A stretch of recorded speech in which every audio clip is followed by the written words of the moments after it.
That's right. That's right. That's right. That's right. How's everybody doing out there, man? We are going to get into it. We have a jam-packed show, man. If you guys are just joining us, we got the Battleborn guys here. We got Guillaume. We got ATN in the building. Now, before we get this episode started, we need everybody to please like the video. Please subscribe to the channel. It is easy and it is free. That's right. At least something is free. Are you guys ready to get this episode started, man? I think it's time. Let's go.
I think I can speak for all of us here when we can say we've had such a beautiful night together with everybody here, and we hope to catch you at the next one. Please follow Breaking MIA for updates on Undefeated, on Breaking MIA, and everything that we got going on now, all right?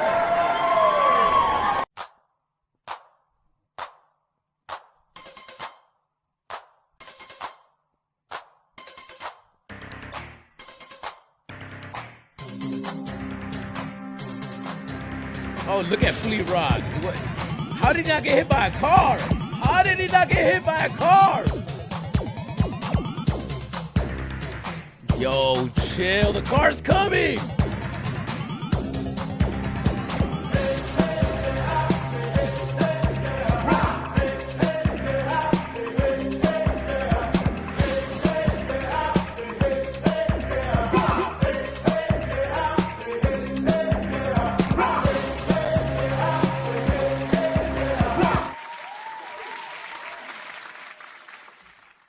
How's every? Can we get another round of applause, y'all? Come on! Stop playing! Let's make some noise, man. Let's make some noise. We are here. We're back at it.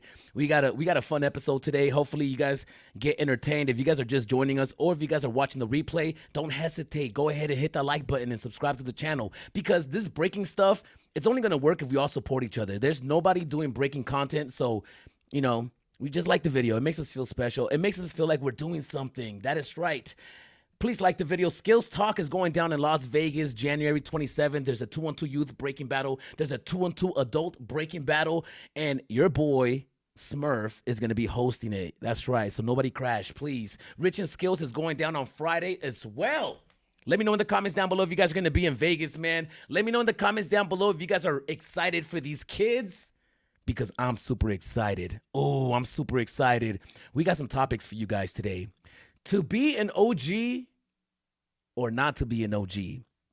What does it mean to be an OG? I need to know. I need you guys to let me know in the comments down below. What does it take to be an OG? If you've been breaking for 100 years, does that make you an OG? Let me know in the comments down below. If you've been breaking for 100 years, are you an OG? If you've been breaking for 100 years, you're definitely an OG. You're like Grandpa OG, but you know what I'm trying to say.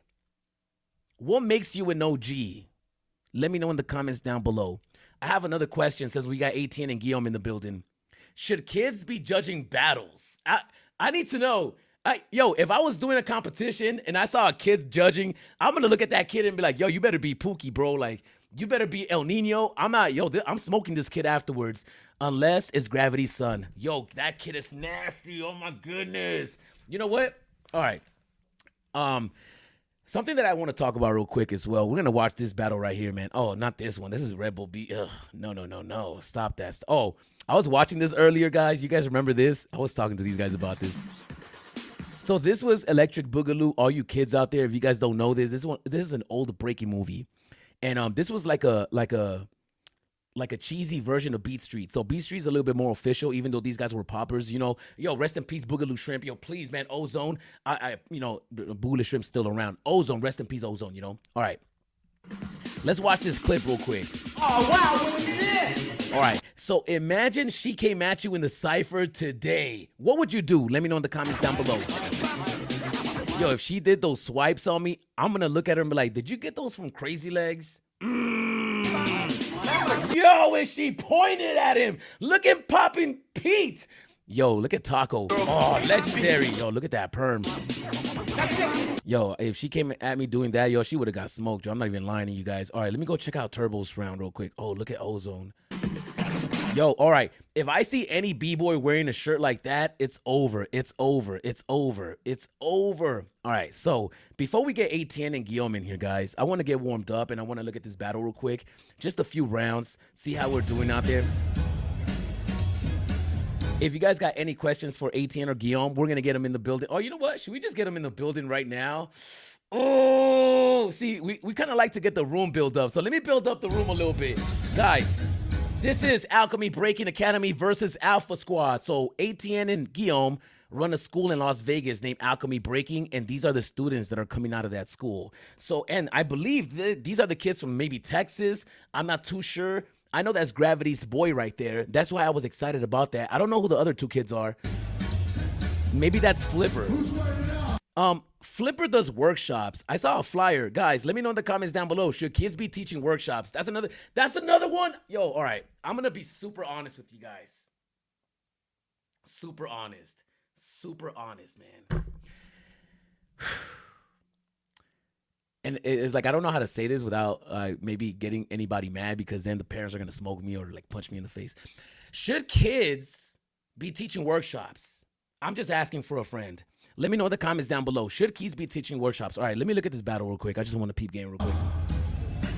So we got Robes in the build. We got Lineage. Oh, look at Flips. Okay, with the tops. Ooh, okay.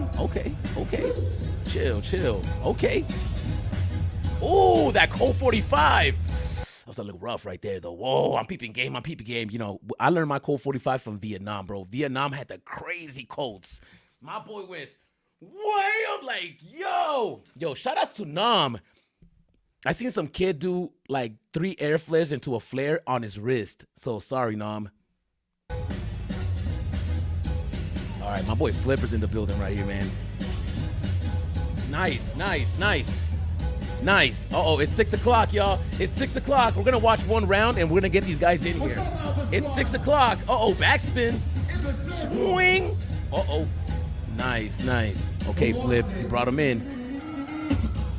Oh, look at Robes, bro. Why is he not wearing Jordans? Uh-oh, routine. Routine. Yes, and they have an advantage because they actually have a studio or a gym where they actually meet up consistently. So, you know, if you guys are hanging around really that much, your routines better be flawless, bro. Like, if you guys are like not on point, it's like you guys break together all the time. How could your routines be not on point? I'm asking for a friend. I'm peeping game. Let me see. Okay. I see Robes is, you know, his form is a little bit better than my boys over here. Okay. Whoop, their toes. Okay, the feet is almost there, but see, this kid right here, what's his name? I know. Oh, what's his name? Yo, all right, his right foot is in the air. Lineage, his right foot is already crossing. So either he's slower or Lineage needs to slow down a little bit. Wham, pause. Okay. Wham, swing. Wham, but see. Okay. See, no, his foot's in the air still. He's already, Lineage is already moving to the right. Wham, zoom. It's like, come on, my boy. Like, yo, when you hit that Indian step, bro, you got to hit that Indian step, bro. Like, you hit that Indian step, you can't be like, bam. Like, you got to hit that. Hit that Indian step, bro. Like, don't be lazy with that. My fault. Don't be lazy with that Indian step, bro. You gotta look confident out there. When you hitting that shit, you gotta hit it. Just hit it. You know, you look like you don't even want to do it. You're almost like, You're almost not sure. Like, or like, no, you gotta be confident, my boy. Like, yeah. Let's get it. All right. Stop it, Smurf. Stop, Smurf. Yo, me and Casper's routines were nasty. See, come on, man. Come on. And y'all kids, so y'all kids better be like, you kids, if you under 18, you better come with the energy, bro. Swing. Oh, this kid is super nasty. Oh, Demise. Demise is his name right here on the left. Demise. That's right. That's right. I forgot his. Oh, come on. It'll come to me. You know what? Without any further ado, let's get these guys in here, man. Guys, I need everybody to please make some noise for our next guests. These guys have been building the crew for a very long time in Las Vegas. They've have established their crew. Now they are developing a whole new generation of kids and handing down the lineage. These guys are professionals. I believe they come from a family of dancers. So I'm very curious to find out more. ATN and Guillaume, everybody, let's get these guys in here, man.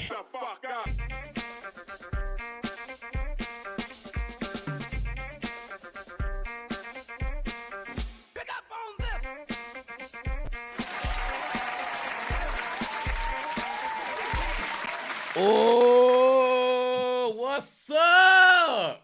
Hey, yo! Yo, what's up, guys? What up, bro? How's it going? Man. Thank you for having us on, man. Oh, man, I'm excited. I'm excited to talk to you guys, man, because, I have a lot of questions about these kids breaking, and I don't have nobody to look for answers, so hopefully you guys can help us out over here, man. All right. Nice. How you guys feeling?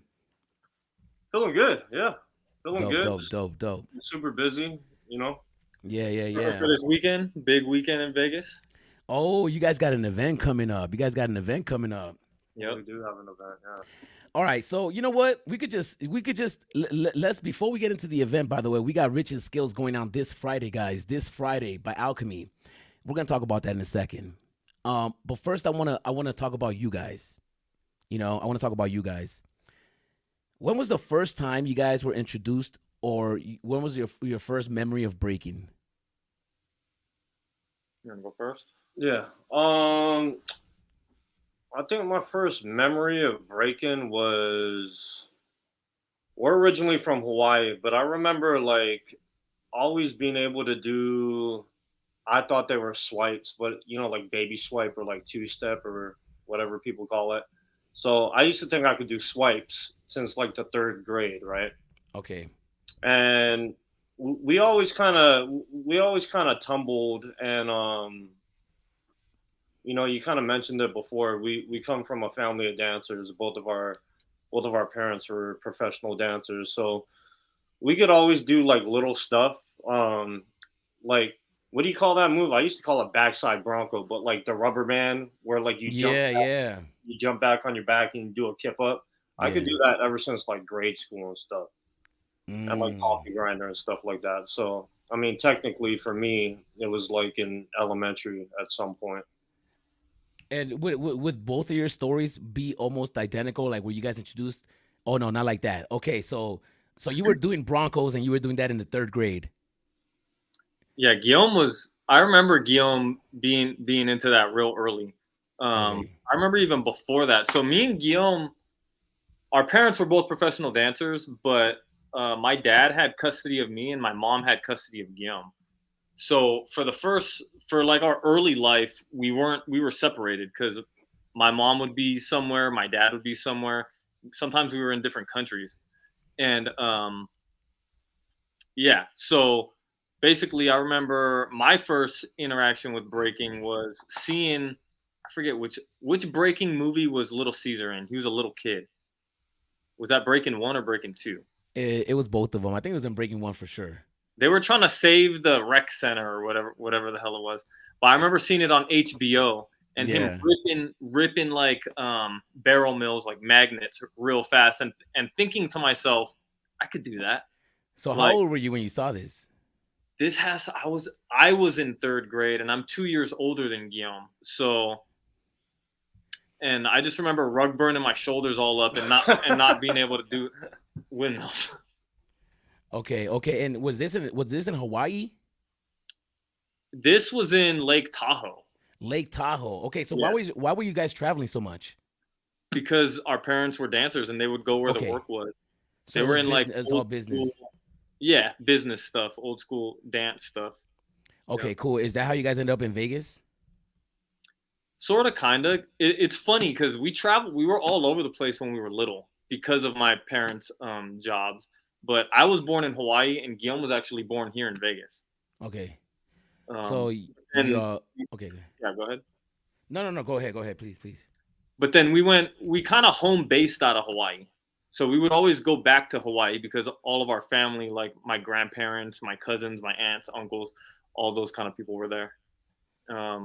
So like at a certain point, we stayed in Hawaii until we actually moved to Vegas as teenagers. Okay, so if you were in Vegas by about when Guillaume was born, you were already in Vegas, right? No. Okay. So at a certain point, so I think a couple years passed after Guillaume was born, and then when did you end up? We ended up living together with my dad Okay. when you were in like fourth grade, right? Something like that, third or fourth grade. I think it was third grade because I was not a cooler. Yeah, Yeah. I mean, we kind of grew up as military kids, so to speak, Yeah, because yeah. we were kind of, like A10 lived in Montreal for like a year. He lived in Miami. Because my dad was doing shows out there, and then I lived in Puerto Rico, Atlantic City, Pennsylvania. yeah, Pennsylvania, just kind of all over. But like you said, we would always kind of go back and forth to Hawaii because they wanted some kind of normalcy for us, so we weren't traveling so much. Yeah. Yeah. All right. So when did you guys start figuring out what breaking was? Because you were already dabbling with moves, but at that time you didn't know what breaking was, right? Nah, Yeah. not really. Okay, so what was the turning point where it's like, oh, this is b-boying, or this is a battle, like this is serious? When was that? It wasn't until way later. Yeah. Well, when we moved here from Hawaii, In '97. yeah, we moved here in '97. We were kind of dabbling because we went to a performing arts high school where we studied dance, like classical dance, like ballet, jazz, and modern and stuff. So And at what age was that? this was my freshman year, Okay. and this was 18's. My junior year. Yeah. Okay, so in high school, you guys started taking dance performance. So between when you were in third grade and high school, there was no dancing in between that. It wasn't breaking. It was all right. But you still had that. All right, I'll continue. Sorry. We would watch Van Damme movies and like '90s action movies. Like we wanted to be like ninjas and stuff. Like on like so we would do flips and like literally there was a back room in Hawaii, a downstairs back room where it wasn't anyone's room. It was like where we would watch movies and it was like the rec room or whatever. We would flip off the bed. We would create What? obstacle courses. We would just be all over the place. You know what I mean? Flip We on taught ourselves how to futons. flip, front Yeah. flip, back flip. I remember I used to make weapons out of broomsticks in my Whoa. grandfather's garage and like all kinds of stuff, right? So like we were always active and we were into sports and we always wanted to do cool stuff. You know what I mean? Yeah. Were you guys trouble kids or were you guys good kids overall? What kind of kids were We you? were pretty good kids. Yeah. Okay, like, cool. Yeah, cool. we weren't like. I mean, Hawaii is a bit rough. We grew up fighting, but Yeah. everybody in Hawaii fights. Yeah. You know what I mean? Like, it But was way different back then. '80s and '90s in Hawaii, it was way different. Yeah. Okay. Okay, so we're in high school. You guys start. What happens? Who takes it serious first, and what happens? Did you guys see somebody break? What was the turning point? Right? What happened where you guys started taking breaking serious, or had more of an interest for it? All right, so the taking breaking serious kind of happened after high school, but let me segue into that. So we moved out here in '97. We both went to a performing arts high school called Las Vegas Academy, where we studied dance. I basically got kicked out after my first year, and I went to a school called Chaparral, which is on the east side. And if you know Las Vegas, the east side's not the best place.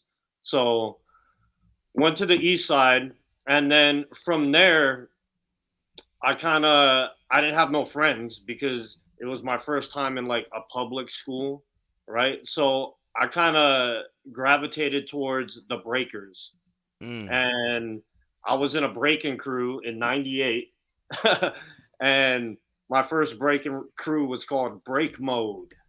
Break mode. Break Mode, yeah. Okay, so And break I mode was in wasn't really '98. this was '98. Okay, so Yeah. all right, let's slow down a little bit. So you were at the performance arts. So you saw kids breaking in high school, and well, was whatever type of school continuation was it one of those? Yeah, no, no, no. It wasn't continuation school. It was just a public school. Yeah, it was Okay, just a public school on the east side. okay, and But I was used to because my first little taste of high school was a performing arts high school, right? Where everybody was like artsy fartsy and like super, super nice. And There was then no fights that happened there. Everybody was there working on their craft. It was like there was kids that went to that high school to not go to public high school to get into fights. It was like a safe haven for kids. and if you yeah, ever yeah, see yeah. that old school movie called Dangerous Minds, like when they Yeah. go to high school, bro, it was like a polar opposite of what the like Chaparral was polar opposite of what the academy was, right? It was just Wow. like the real world, like on the east side, like you had your essays, you had your gangs, you had your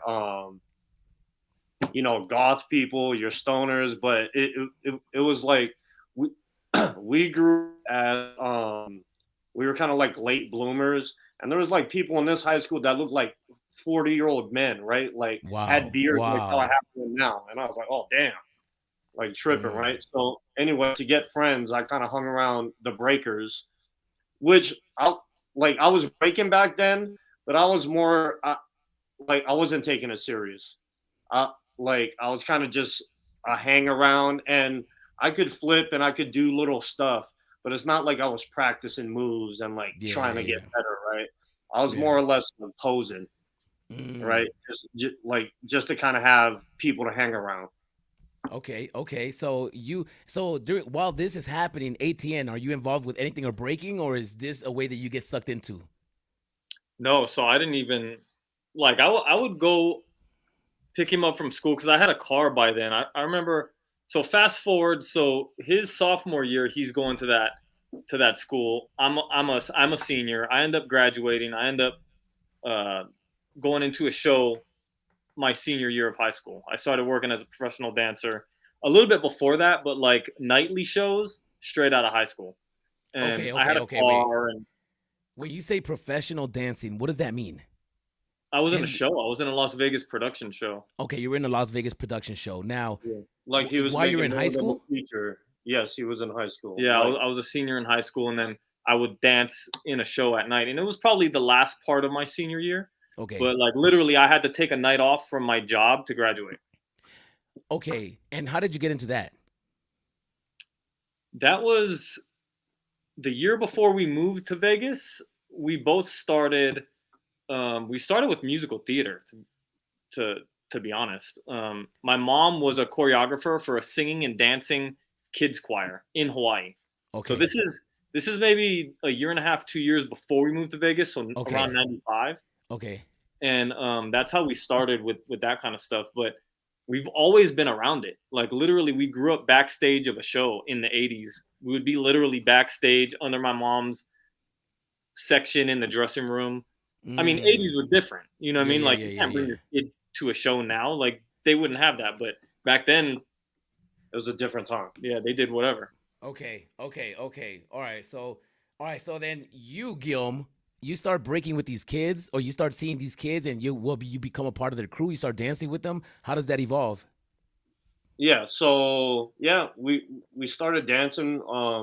I started dancing with them. Like I said, I always had like little tricks like the rubber band, and I could tumble, and I was always good at like mimicking like kind of things.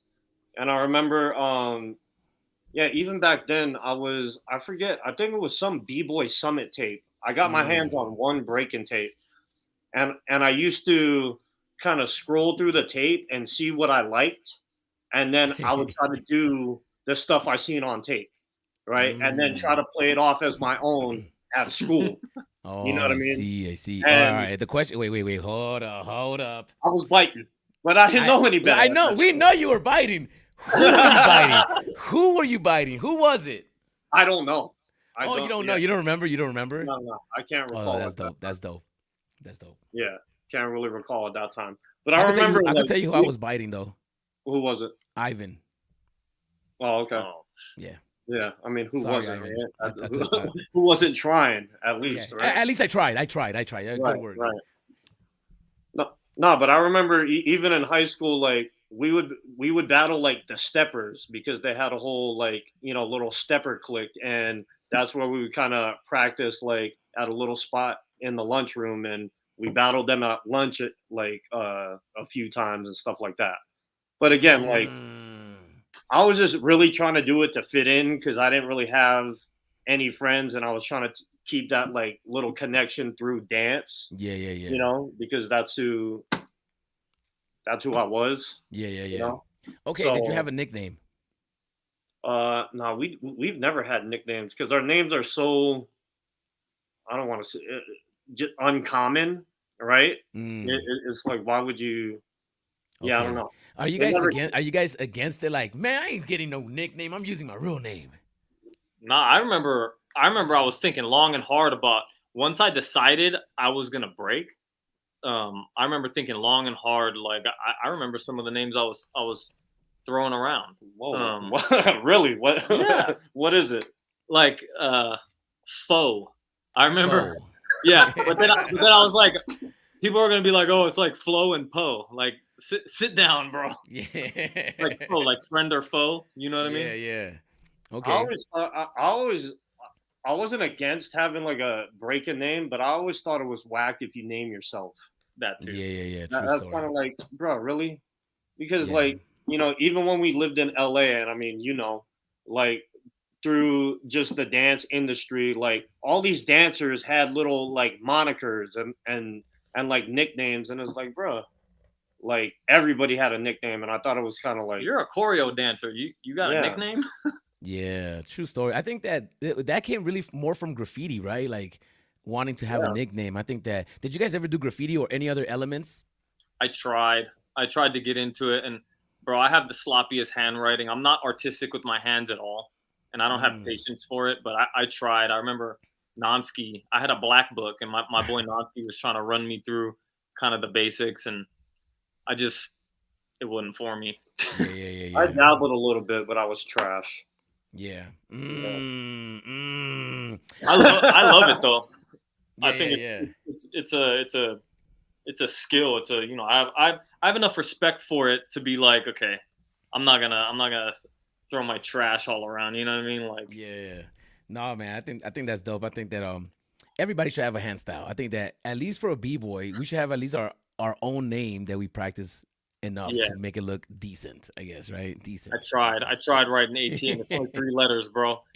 It was trash. But it's harder to do less letters, like abbreviations, like ATN. That's difficult to do. It'd be easier if you wrote out your whole name. But all right. Or just real quick, yo, Smurf, why don't you show love to the international scene? Because this is not an international show, bro. Hello, I live in the U.S. Come on, stop playing. The international scene gets enough love. Y'all have all kinds of sponsors and. No. I always show the international scene love, bro. What are you talking about, The Realist? But yeah, I'm from the U.S. I speak English. I don't speak French, bro. Like, what do you want me to do? No kids. Oh yeah. So Break Marquee. I think this is Juice Boogie right here. Oh no, I think that is Juice Boogie. No kids shouldn't judge or host or judge or do workshops or whatever. Yeah, but nope, it is helpful but not necessary. Okay, I don't want to get distracted with the chats. Oh, yo, Rex and Effects with $100. No way. Make some noise for Rex and Effects, y'all.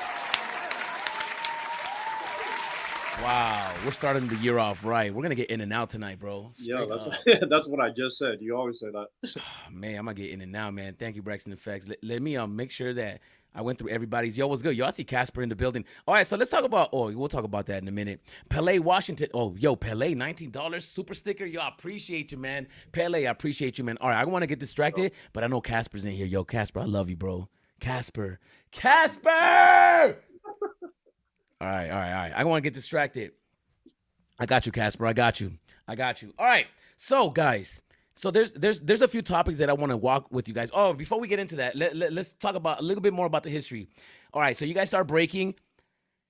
If you guys can give me the elevator pitch on between you meeting your crew at that school, high school, you're a senior, you're picking them up, and then what's really going on with Battleborn, and how'd you guys put that together, and how did that come about? Okay, so real quick. So we're not here all night talking about history. I'll just give you the bullet points. So we're both out of high school. Guillaume's working at a restaurant, bussing tables. I was in a show at that point. They needed somebody in the show who could kind of like Guillaume said, like I wasn't a b-boy at the time, but I could do a corny choreo freestyle with breaking type of moves, right? So K kicks and corny stuff that I would look at now and be like, oh yeah, okay, I know who you are. Yeah. You don't know nothing about the art. You have no guidance or anything like that. Anyway, I take a swing position, so that means I give up my spot and I cover if anybody's out, but I'm there all the time. And they hired Guillaume in my spot, and so we're both in this show. And our boy Mike Rincon, this is kind of where we get really introduced to breaking through my boy Mike Rincon, who's Furious Styles Crew. He's one of the founders of Furious Styles Crew. Oh, whoa, yo. Yeah, so it's Mike Rincon, it's John, his twin brother, and then it's House. Right? House and Odin Rock. Those are the I think there's another set of brothers, but I don't remember that. No, then it's I was just talking about the founders. It was the two Rincon brothers in House. Wait, you talking about for Battleborn? No, for Furious Styles Crew. Oh, okay. So basically, he shows us a couple of things, and Guillaume was already closer to breaking than I was. I was more in the industry. I was heavy into choreo and technical dancing and all that kind of stuff. Guillaume, it ignites Guillaume, and he just starts training. I was off to the races. Yeah. So he started. Why? What happened when you were like, "Yo, I'm doing this"? I don't know. Like I've always liked dance, right? But I think it was like a chair freeze, and I think he showed me like a 90 head track. And how did you meet these guys? Did they come to the show? Through that show we were doing. He was a dancer in the show as well. Yeah. We were all and that's how you met House and Odin and everybody. No, not those guys. It was Mike Rincon. So House and Odin and them we didn't know yet. Okay. Sorry. It was Mike Rincon. He lived in Vegas for a long time. Okay, he was a professional dancer, but he happened to be a founder of that crew and a b-boy. Okay. And and we didn't even know he was a b-boy until we did this gig with him.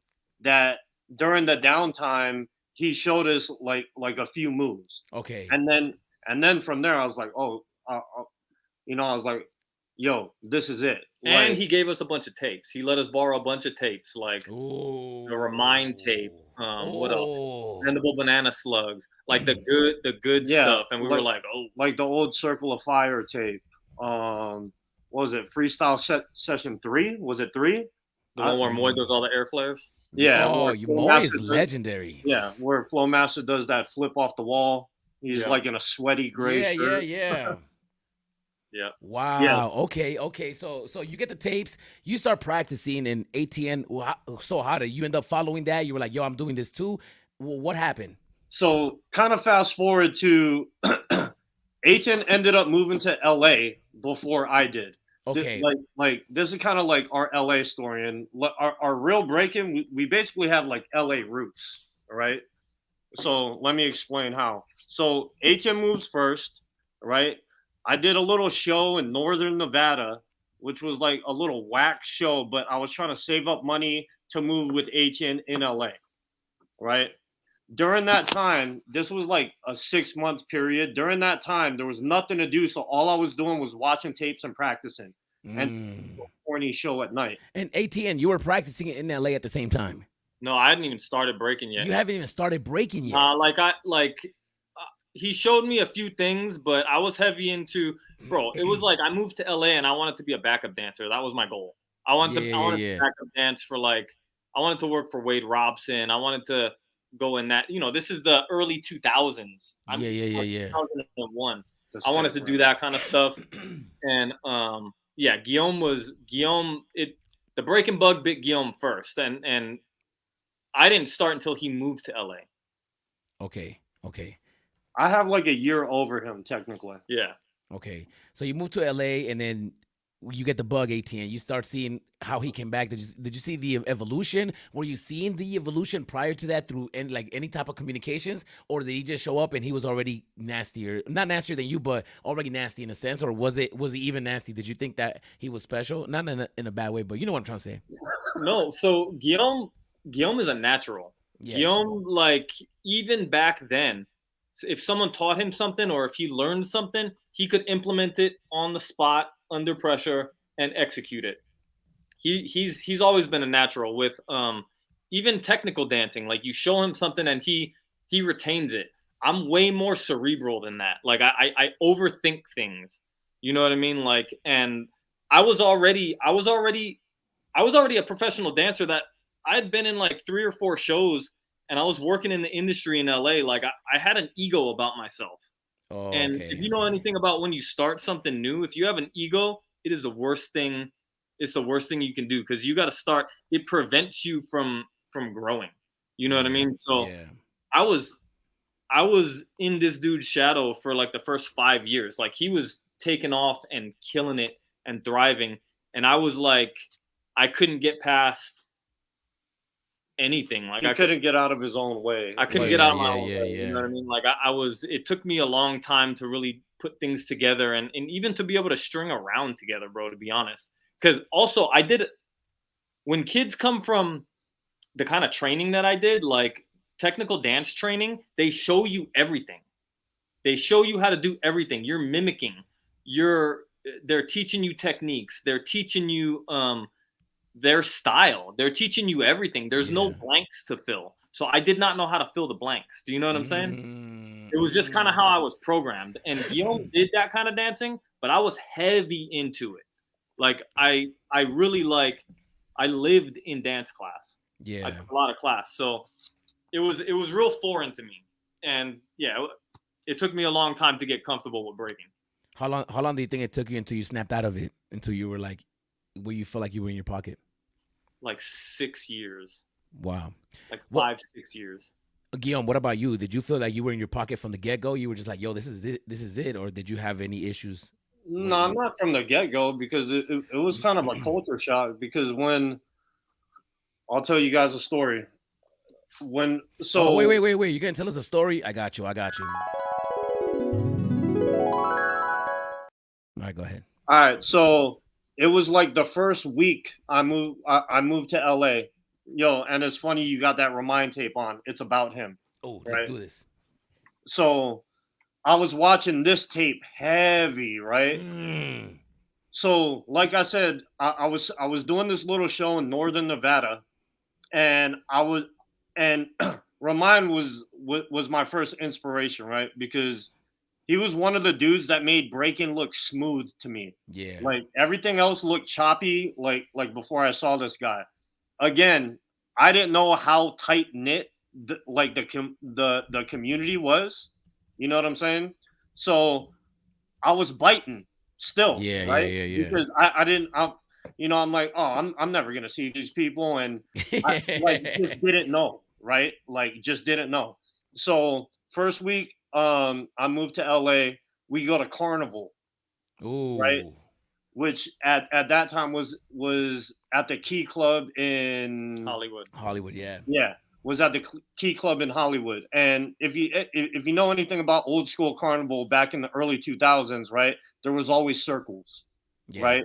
So I'm I'm feeling check about myself. I'm like, yo, I've been practicing for 6 months. I just moved to LA. I'm gonna start killing shit, this and that, right? So So we're in line, and I see like other b-boys there or whatever, and I'm like, all right, yo, I'm gonna go to the circle. I'm gonna start like ripping shit in the circle, all this bitten stuff, like that I had in my mind, right? Oh So walk no. into the circle with like supreme confidence. I'm like, yeah, all right, hold up. And then who's in the circle dancing right then and there? Who do you think? Remind. Exactly. Ah, did you see him Bro, before you hit the floor? huh? Did you see No, him hell no, before? I didn't hit the floor. Bro, Oh. and who was in that circle was Ramine, Easy Rock, Tails from West Coast Rockers. Who was it? I think this dude JR from Jive Turkeys. Yeah, he was in LA at that time. A whole bunch of like good b-boys from like LA, and like basically everybody, Flowmaster. Legendary people. Yeah, everybody I was watching on the videos were right there. No Bro, way. I didn't do step one, bro. I did not dance. I was just watching. Right? Also, they never saw you break. Not at that time. I mean, You saw them before you hit the floor. Yeah, I didn't break. Oh, okay. All right, so you saw them and you're like, No. oh, forget this. I'm not even hitting the floor. Oh, dude, I already knew. I mean, I knew not to do it in front of them. Oh, okay. You know what I mean? Like, yeah. At least I knew that good. But yeah, I mean, during that time too, like we were going to I was going to open practices because HN went off on tour for the first year I was in LA. So I used to practice at Hope in Hollywood, at Juice, and bro, not knowing anybody, right? And at that time, you already know, like if nobody knows you, right, you don't get no welcoming vibe, like, oh yeah, come practice, true, right? true. It's very like, oh, who's this fool thinking he breaks? Youth Right? Flame. Like Yeah, we own it. What are you doing? No, exactly. So we had to learn the hard way. Yeah, and like Youth of Flame and like stuff like that. Yeah. So yeah, that was my first introduction to like the scene in LA when we first moved there. It was like everybody I've ever watched on tape. Wow. Okay. I think we're gonna have to end the history here because we're like 20 minutes past Yeah, no, when we were supposed to end it. But I need to have you guys back. I need to have you guys back to talk about. We haven't even started with the mid 2000s. We're gonna stop it in the early 2000s, you know. But I want to eventually I want to talk about Battleborn, how you guys got together, how you guys built that up. But let's fast forward a little bit. We're gonna talk about Alchemy Breaking. We're gonna talk about the future, what's happening today. We are not about the past. We are here to talk about the future and projects and what we are dreaming and cultivating and manifesting, right? We want to talk about what's ahead of us. We're tired of talking about the past. And speaking of that, I have a question for everybody, man. I have a question that I need you guys to help me answer before we continue to the next segment. To be an OG or not to be an OG? What does it mean? And if you guys are watching this, if you guys are watching the replay, I know you're watching the replay, guys. Let me know in the comments down below. If you guys are watching this live, like the video right now, bro. Even if you're driving, take a second, look down, make sure there's no cars in front of you. Make sure you look down and just like the video, double tap. Hit me with a double tap. All right. To be an OG or not to be? What does it mean to you guys to be an OG? In breaking or in just the culture, community, whatever. What does it mean to be an OG?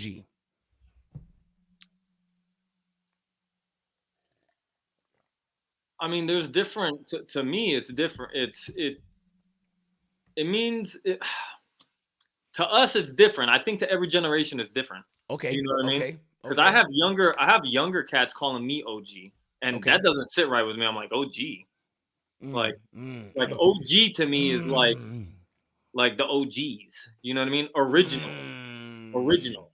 It's not.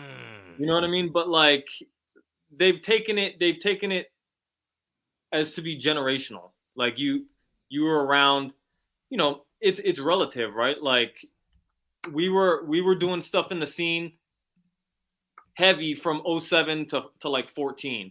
So the kids that came up around then saw us competing at a high level, and then 10 years later they think we're OGs. You know what I mean? It's kind of the same thing for us. Like I consider like Remind and Crumbs and Poe and those guys OGs, Ness. Well, yeah, because like when we started, like they had like 20 years in the game, right? Yeah. So I mean, if you take it for the words verbatim, OG means like the original generation. So does that mean is the generation that came before you or anything before you would be an OG? To you. To you. I'm talking about to you. Yeah, that's what So I mean. I consider, anybody that came before you is automatically an OG. Everybody. Nah, not everybody. Nah, People chill. that were really in it though. Okay, Like so what does that mean? What does that mean? Really in it? That means they lived the lifestyle. That means they made the sacrifice. Okay. That means they were b-boys, not people that dabbled. Okay, what if I'm asking for a friend? I'm asking for a friend. No, you're not. I got some spicy Why questions. do you keep saying that? What if somebody was like breaking really dope, maybe like 20, 25 years ago, and then they disappeared, and then they came back last weekend and it was like, yo, I'm judging everything now. How do you guys feel about that? They deserve respect for their contributions, but they need to go have a seat somewhere because they have no idea what's happening currently. Okay. Now, what if this person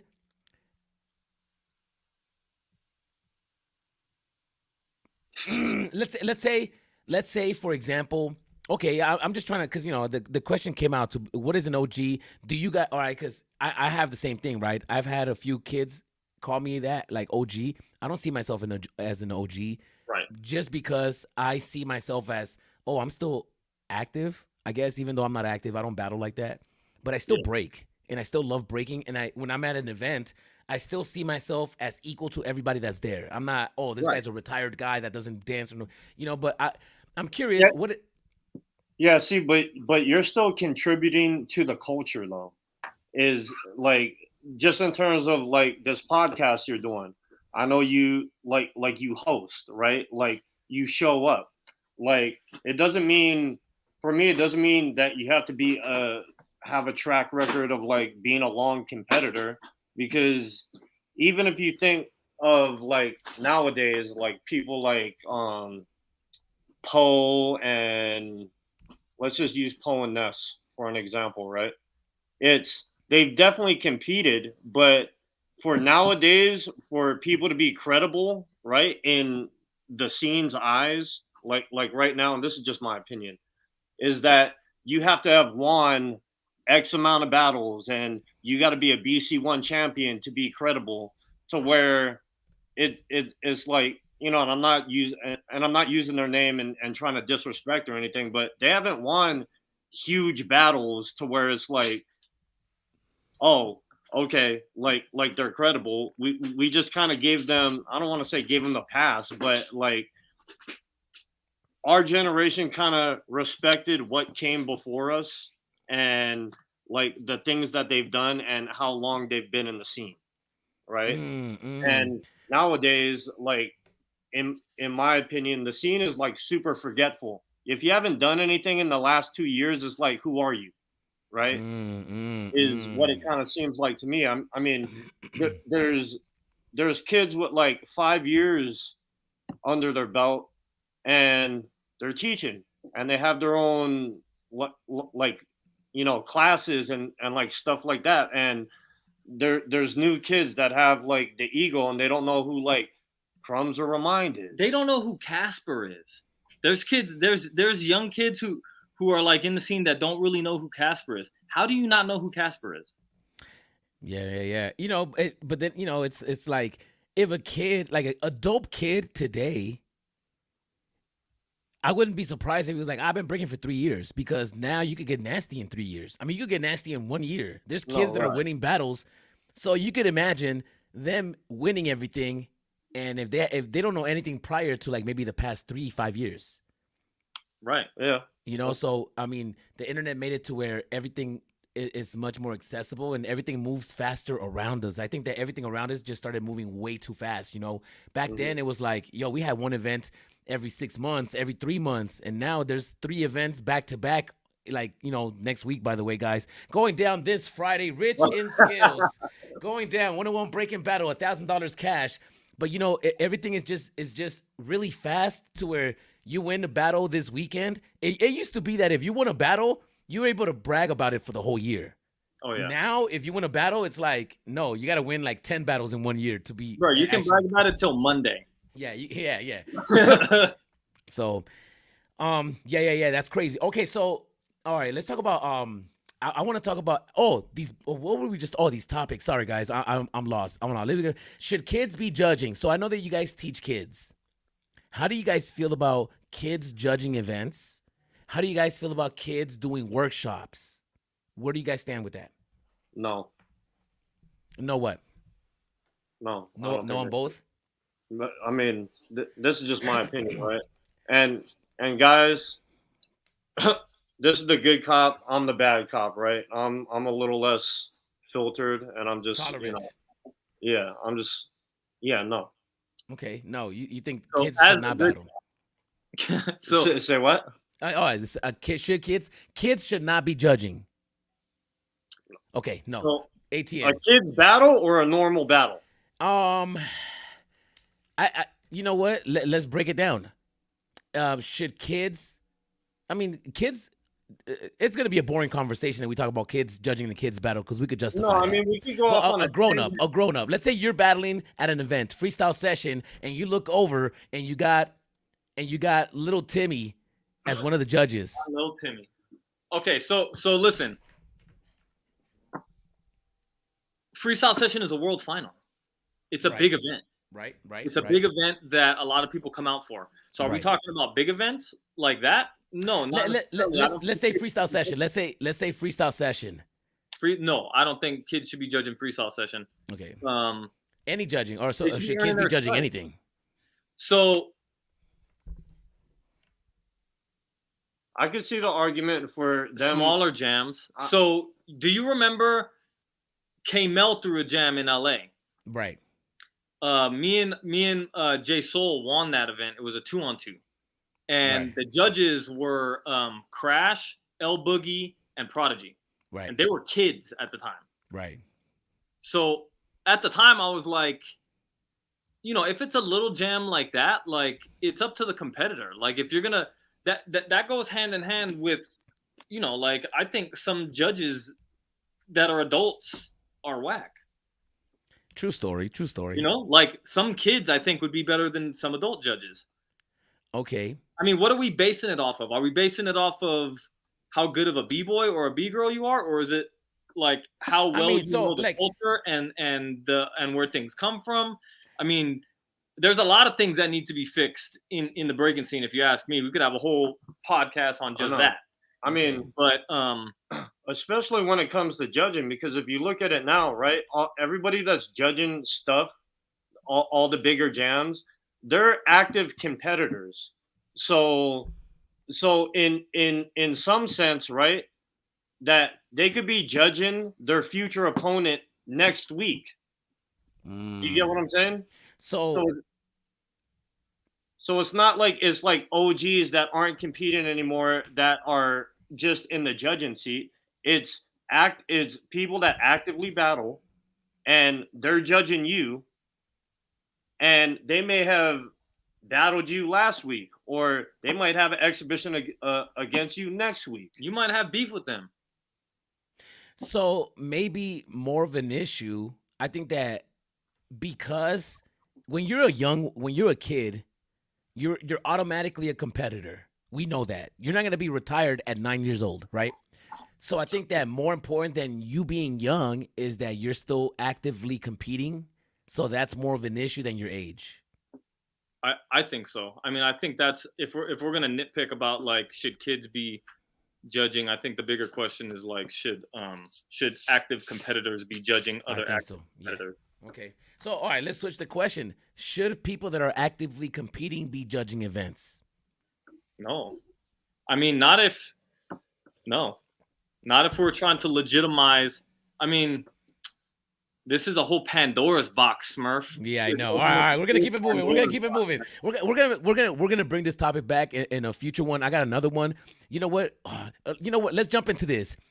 I got some footage. I got 3 clips. We're gonna run through the first one, guys. We're gonna talk about this jam that's going down this Friday, Rich in Skills, Friday, January 26th in Las Vegas, Nevada. There's youth battles, the judges, Flips, Epi, and Morris. Guys, the littles, $100 prize. The kids, $100 prize. The teens, $250. You guys want to be there because you guys want to support the kids and make sure that the kids feel supported. So that way they're more, there's more kids and stuff like that. But then there's also that one-on-one adults battle after all the kids go for $1,000.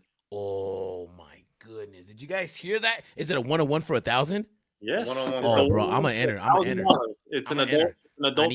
I need that. Yeah, just host in between your rounds. It's all good. Okay. Yeah. Oh, do you guys already are have the cash, or are you guys gonna make it on that day? We already have the cash. Oh, that's what I'm talking about. We don't do that. Oh yeah, no, sorry. That we do things. We're professionals over here. We're not banking on the door. Yeah, we're trying to I set heard the that. bar over here. I heard that. Yep, that's the event schedule.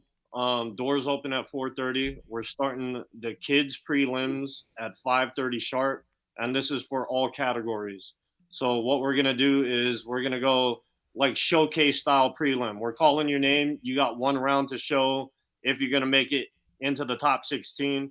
We kind of delegated 20 minutes per category, right? So it's going to be an hour-long prelim, right? We're going to take a little 15-minute cipher break, and then we're going our first category from top 16 all the way to the finals. Then that category is done. Then we're going to go to the kids bracket, which is 9 through 12. Top 16 all the way to the finals. That's done. And then teens all the way to the finals. That's done. Nice. After that, so after those 3 kids categories are done, we're gonna have a 30-minute cipher break for the host, yourself, and all the judges, because that's gonna be a lot of breaking to watch. And then we're starting up the adults prelim at 9:30. Right. And again, this is gonna be a showcase style prelim to where you're not gonna battle anybody in the prelim. No. We're calling your name, you show what you got, and then we go from there, right? The judges rank you, and you got to make top 16. Yeah, that's right.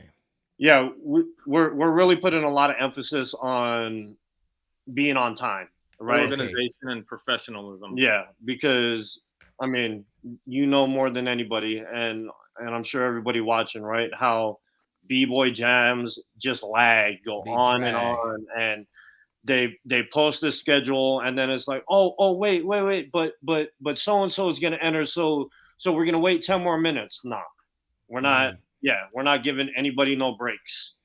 It's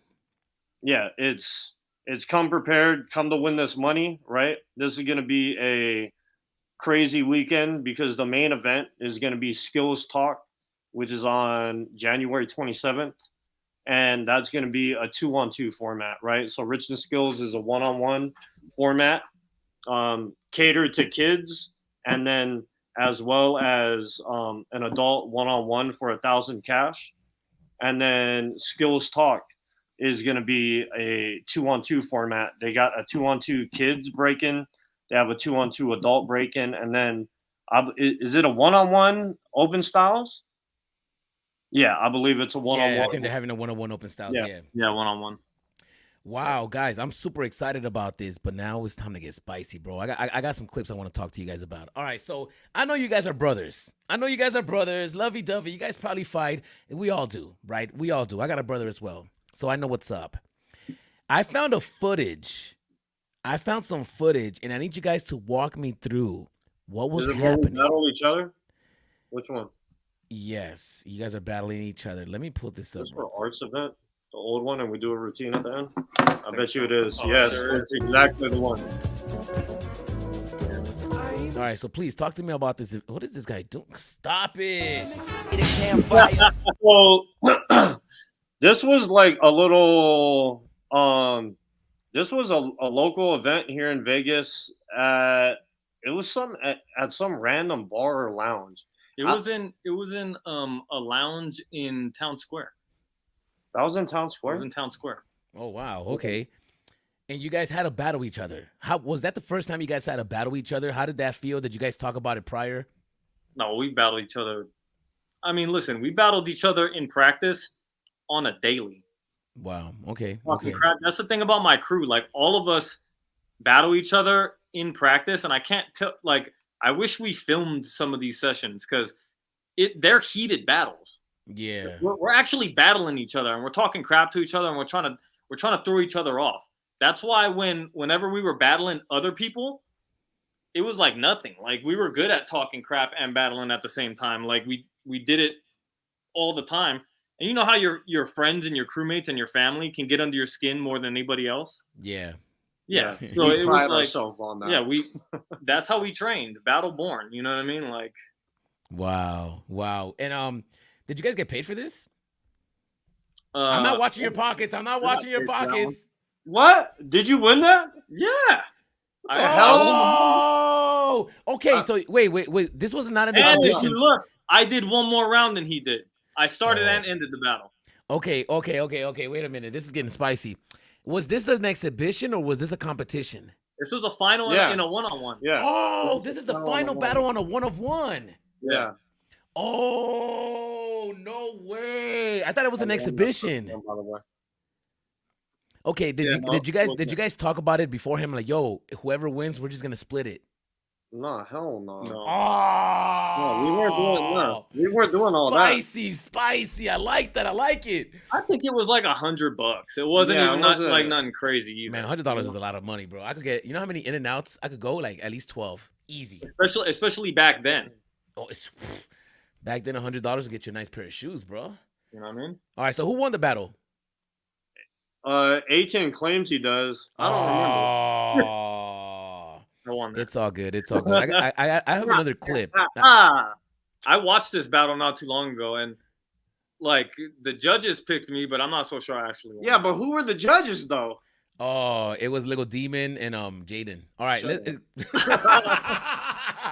yo, shout out to Little Demon, bro. I don't want to get smoked out here, bro. I don't want to No, get he's smoked. Big Demon now. Yeah. Big Demon. Let's watch this clip right here. B-Boy Massacre, West Oh, Coast, man. 2011. I'm gonna let this San play. Jose. I gotta let this play because you guys went in on here, yo. Guillaume went nasty on him. No, this is in San Jose. Oh, Chris, I didn't think we lost this. Did you guys end up losing though? Like technically? Yeah. Oh, because Renegades got like a What was whole that? generation. Bro, it's Yeah, because I mean, we were in the Bay. There was Bay judges, and we've always been hated on during the like in the Bay.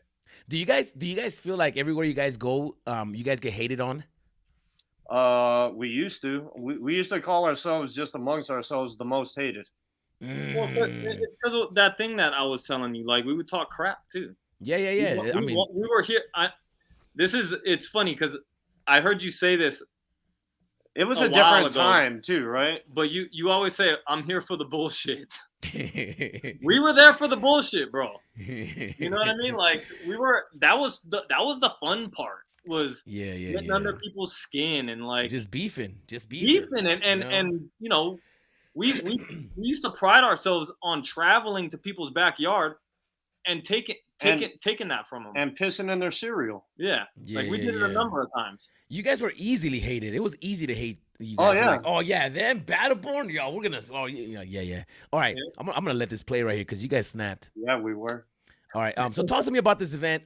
This was in the Bay. You guys were hated on. Have you guys battled Renegades before prior to this? Hell yeah, we battled Renegades a bunch. Yeah, Mm, is this in 2011? that was 2011. Yeah, so we beat them in the finals at Color Wars at B-Boy Summit. Oh, I slipped there. Nah, but that's B-Boy still nasty. Summit. You still got that round though. Sorry, Tien. Oh, You I still know. smoked them. You still smoked them. Yo, I can say that. I heard you smoked them. All right. Sorry, Tien. Go ahead. Yeah, Yeah, Oh, we beat them bro. at in the finals I got at 'em on B-Boy that one. Summit. had a little slip. Oh, you beat them at Summit too. So before that, we had a little rivalry with Renegades, but you know, I don't know. I think you guys are winning so far right here. Unless Yeah, Miles just and- destroys you. Oh, you guys got rolling? Oh, wait. Iron Monkey's over there. Chill. yeah, this was a tight battle actually. Yeah, this was a dope battle. I really enjoyed this. Miles. I go against Miles, so he definitely didn't destroy me.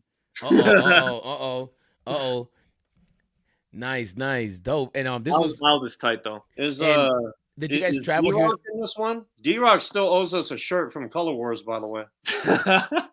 It's D-Rock. No, it's not D-Rock. My bad. It's Miles, Bobby Finesse. What's his name? Yeah, Bobby And Finesse. Iron Monkey. Bobby Finesse. That was his name, right? Yeah, I don't know. I don't know. I don't Yeah, really. that's I don't. That hair is crazy, bro. Like That every was time I see wild, man. people with wild hair, I always think they're nasty. I'm like, oh yeah, he's so dope, just because of the hair for some time, for some reason. How long did it take you to get Superman's? Was that something that came to you naturally, or you actually tried to have it? Like, No, I tried to have it. You know who taught me how to Superman was BJ from Knucklehead Zoo. Nice, You nice. don't even know about BJ from Knuckle. That dude was so nasty. That's some Vegas history. I took that round against Miles. Yeah, I think so too. I Oh, think now so you're too. judging? Oh, Oh, I think so it's- too. It was chill, Iron Monkey. I don't know. I don't know. Oh, Roland. Oh, I don't know. Oh, I don't know. Oh, this is gonna be a good one. Oh, chill, chill. This is only 3-on-3? Yeah. I, re- It's 3-on-3, yeah. I really like Roland's breaking. Like really. Obviously, I used to break with him a lot. Yeah. I really like his breaking. Roland was in shape here too. Eric Woo. He's so That's nasty. what he used to call that move. Woo. What he Sick. used to call Roland the power move killer because he could still blow it up and just do weird shit, right? Yeah. Yeah, man. Roland, man, such a legend, bro. So, Roland's an OG to me, Roland's an OG. Yes, sir. Facts. Headhunters all day. Oh, come on, man, on your butt. All right, let's jump into the next clip, man. This Like, clip you're right cool. here, it's Battleborn calls out Massive Monkeys Oh, here we go. Oh, on the stage at Massive Monkeys Day in Dude. 2016. After 3 years this of is the. Sorry, go ahead. No, go ahead, man. Like you guys were beefing for 3 years. Please Yeah. talk to me about Dude, this. This is the epitome of us talking about we're about the shits, right? I think the rivalry came. We did a Massive Monkeys Day. The rivalry came from me and Thesis. Who in Thesis? Me and Thesis. Oh, all right. Me I'm and sorry. I was Thesis looking were- at another screen. We're beefing. It was me, Thesis, and Pitt. Well, that was one part, but we did a Massive Monkeys Day thing. We got to the final, but we lost. But Massive Monkeys entered their own jam, and we lost. Oh, chill. No, that was a Mighty Four. That was a Mighty Four. Bruh, No, you're getting okay. confused. So we're in Seattle. They did not enter their own jam. Okay. No, they threw the Mighty Four jam. Let's keep it real, I don't know if they threw that jam. bro. Paulsky? Yeah, it was a In Mighty Seattle? Four. In No, Seattle. no. So They had something to do with that jam. Okay, Sorry, listen, guys. We gotta gotta give look you- into it. We gotta look into it. so basically it's a Mighty Four. Mm-hmm. But we, at the time, in our competitors' mindset, we were talking all kinds of crap because just before the final, so it's Battleborn and Massive Monkeys in the final. Just before the final, they present Massive Monkeys with an appreciation award. With like the key to the What? city in Seattle. Yeah, so they, it was, and So it was set up. It was set up. They were set up to win. I don't know. I mean, they were favorites. You know what I mean? Yeah. And I think, did it go to a tiebreaker? I don't know if it went to a tiebreaker, but yeah, they won the jam. But that's not where that beef comes from. This beef comes from. So we had faced Massive Monkeys at R16, and we lost in the final. And I was hurt at the time. I had torn meniscus, so I wasn't breaking. Torn knees. And it was for UK champs, and it was in Vegas. It was one of Ronnie's jams. Ronnie threw a bunch of big jams here a couple years in a row. It was R16. It was UK champs qualifier. It was a bunch of qualifiers, so we entered all of them. I wasn't active because I was injured, and we ended up winning R16. And when we lost first round in Korea, Pitt and Tim the Pit and Thesis posted them posing, and you could tell they were drinking because they were both red. But they posted a picture. they posted a picture of them because they had won R16 the year before, and they had just beaten us at UK champs. And right when I got a notification on Facebook right when we lost in Korea, and Thesis posted and was saying, "Oh, still the only crew in the U.S. to ever win R16." He was like talking some undermined crap. He was like, "Nice try, guys." and they were posing with the R16 plaque and the UK champs qualifier plaque. So they were taking a shot. Yeah, they were taking shots, taking shots. And I didn't like that. So me and him went back and forth. And that was in 2013. So this is in 2016. And we showed up at their birthday party and fucking gave it to them. Wow. Nah, we didn't get. But yo, we gave them a battle. We gave them some real b-boy shit. Whoa, wait. Right? So you guys battled them, but you guys didn't smoke them? Bro, you be the judge. I don't know. Twix was. But you know what? Wait, let's clear something up real quick. To me, it sucks because we had a smoke battle on Massive Monkeys at one point. But when they battle with Thesis, it's almost like a cheat code. It's like, come on, you can't do that. Thesis is knuckleheads. Come on. All right. But anyways, yeah. Where were you guys? Sorry.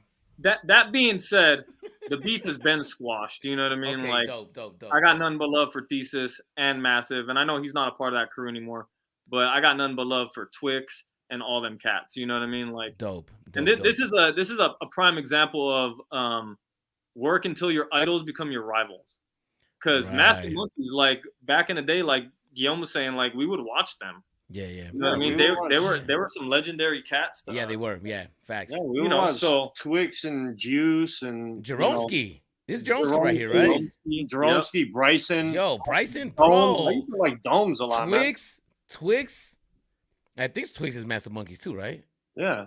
Twix is Massive Monkeys. Yeah. I mean, Massive Monkeys is legendary, bro. Their name. Yeah. Massive Monkeys is legendary. We battled them too, and that was an honor because same thing. I grew up watching these guys at Alpha Fame. I remember watching these guys.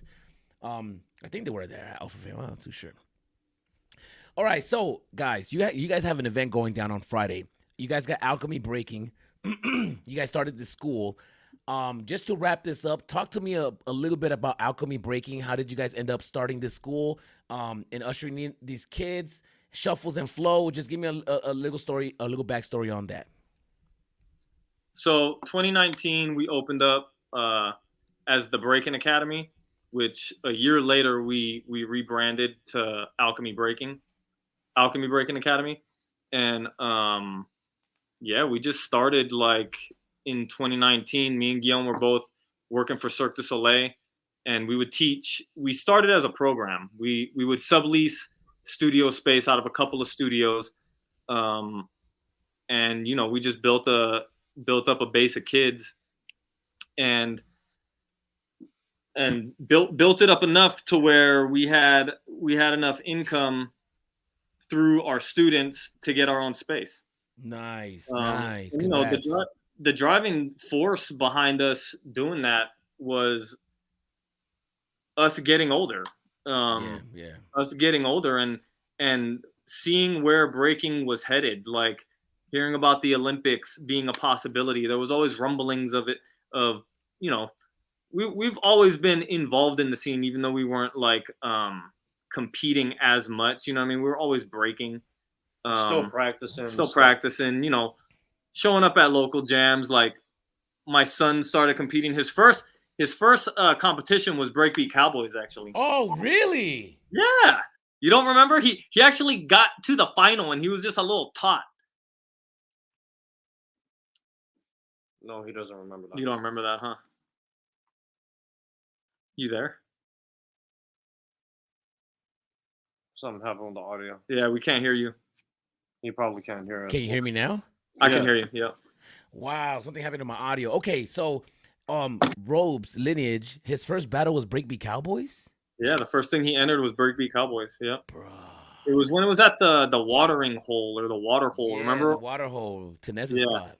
The one, exactly. The one Morris won the one-on-one, and I think, and Bell Rock won the kids. Bell Rock, Bell Rock won is Bell Rock an OG? Oh, what? Yeah, he is. Come on. No, you know what? No, you know.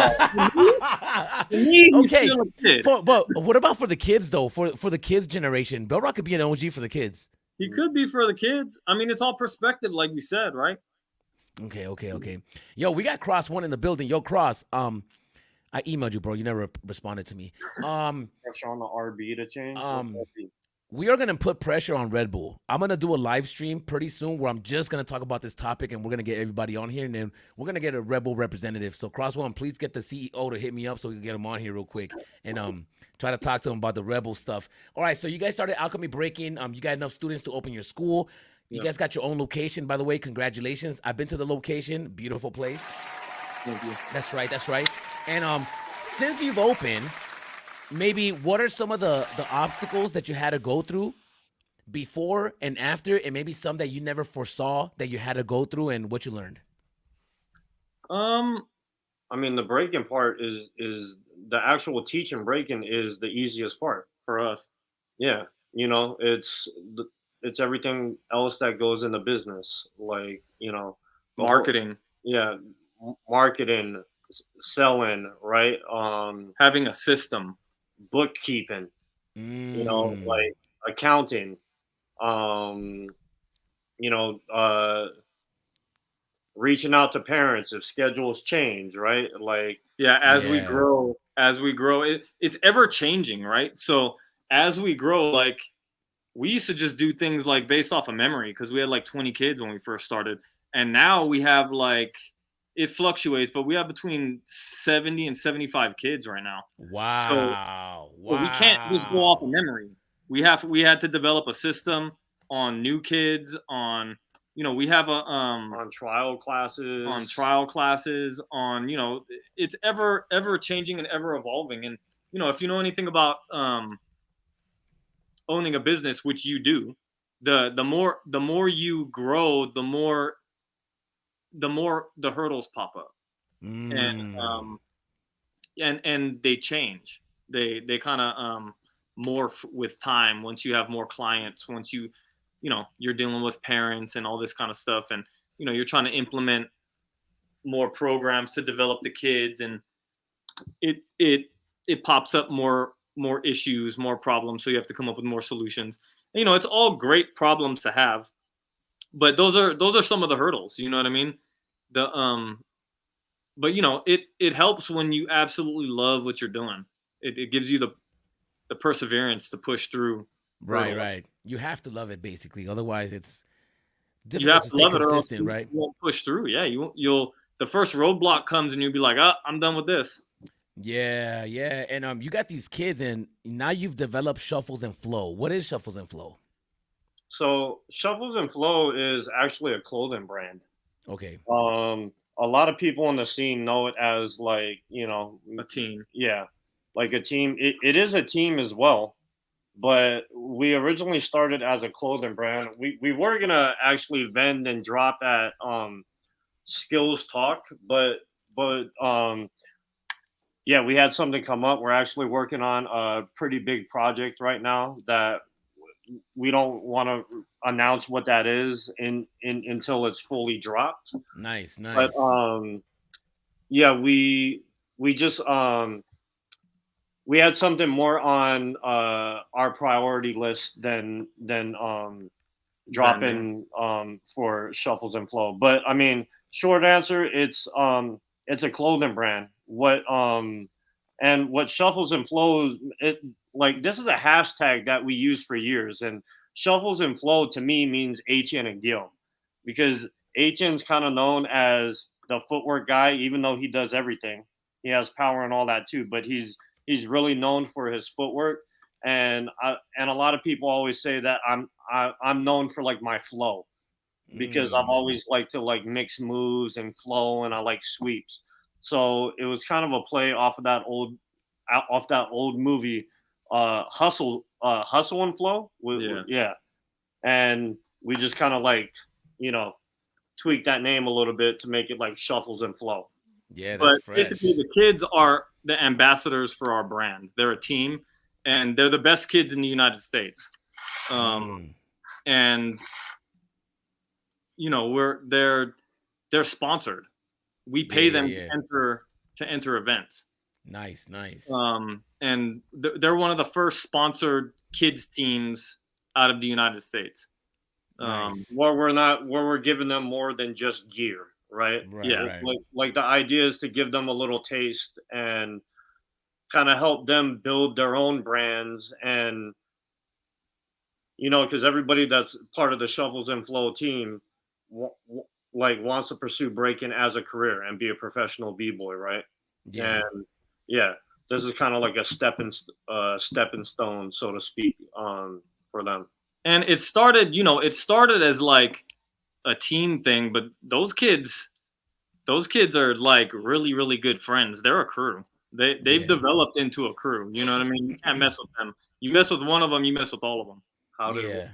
And I love seeing that. I love seeing a kids that grow up together.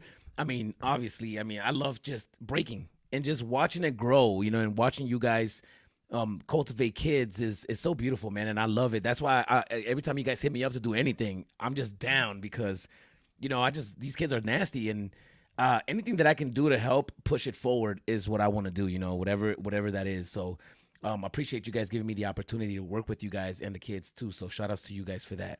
Let's make some noise for Alchemy Breaking. Let's stop playing. That was Zulu that threw 94? Oh, okay.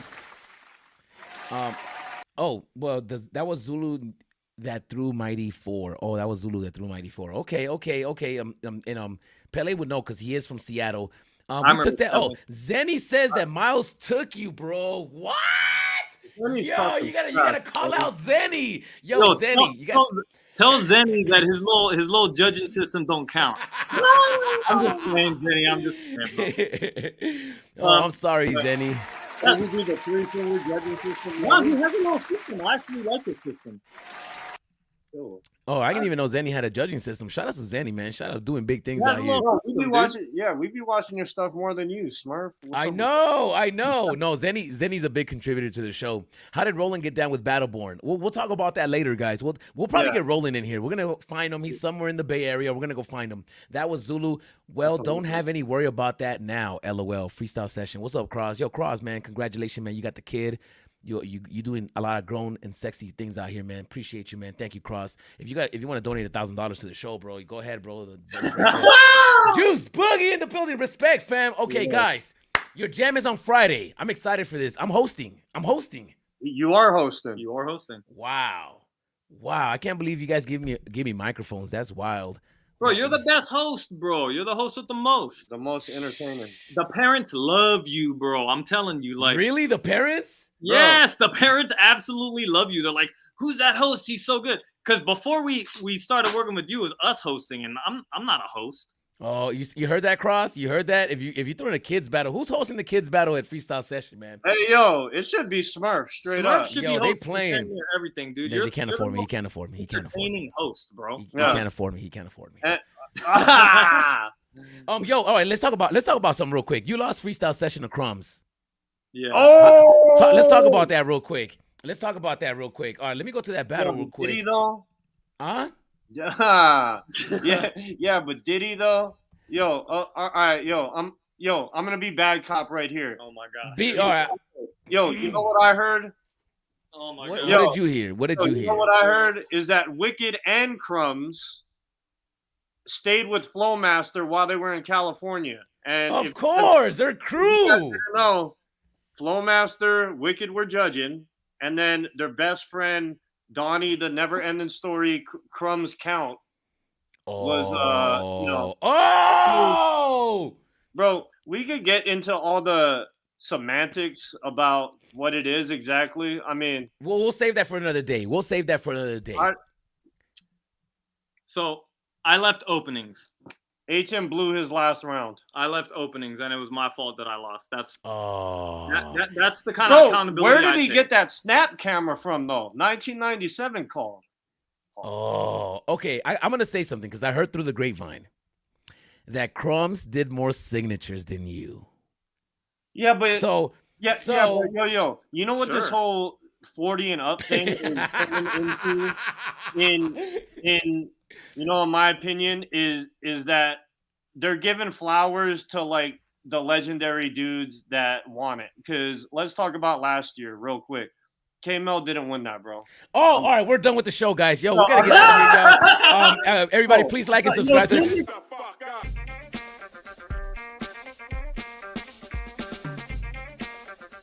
Stop that. Yo, that would have been tight, though. I wouldn't even be mad. Yo, but for real, though. Come on, man. All right, Yo, man. let's Any go. last words? Any last words before we get out of here? Come to our battle. Wow, that was horrible. Yo, Skills Talk Weekend. This weekend coming up, Friday and Saturday. Rich and Skills, one-on-one for $1,000 cash adult. We have 3 different brackets for youth. 5 to 8-year-olds, $100 prize. 9 to 12, $100 prize. Then we got teens, 13 to 16. We're giving away $250. And then the main event, the next day, which is Skills Talk, hosted by Denver and the Rock Force crew, is going to be a 2-on-2 format, 2-on-2 kids battle, I believe, for $1,000, 2-on-2 breaking battle for $2,000, and then all styles for who cares. No, I'm just playing. I don't know what the money is. All right, but it's something. Yeah, it is something. It's going to be a dope weekend out here in Vegas. Yo, and also, if you're here in Vegas earlier than the weekend, right? We are hosting open session this week, Monday through Thursday, from what's the time? From 8:30 to 10 o'clock or 10:30. 8:30 to 10:30. We don't know if we're charging yet, but if you come through, bring your pocketbook. At least charge something, $1. Yeah, like you know, donation, $3, like something to keep the lights on. You know, right, if you guys have toilet paper, at least charge $1, because people, man, yo, all right. Let's just keep it moving, guys. This Friday, we're gonna be there. We're gonna host, guys. I really appreciate you guys for coming on. Thank you, guys. Smurf, thank you again for having us. It was a pleasure. We need to have you guys back on and just talk about Battleborn, because we haven't even gone through that chapter yet. And you know, there's just so much. But I appreciate you guys. You guys are doing beautiful things. Everybody, please follow them. We already put the Instagram on the page, Alchemy Breaking on the IG, Skills Talk Weekend. Guys, like, subscribe. I'll see you guys next time. Peace. Like and subscribe, y'all. I love y'all. Please, man. Everybody watching this, like the video, man. Like the video. Oh, guys, and if you guys are business owners and you guys trying to start a school, these guys are doing mentoring programs for any adults that want to start a school. If you guys want to learn everything they learn, it's about $3K for the session, 2 FaceTime calls or something like that. All right, guys, just hit them up on a DM and we'll work that out. Peace.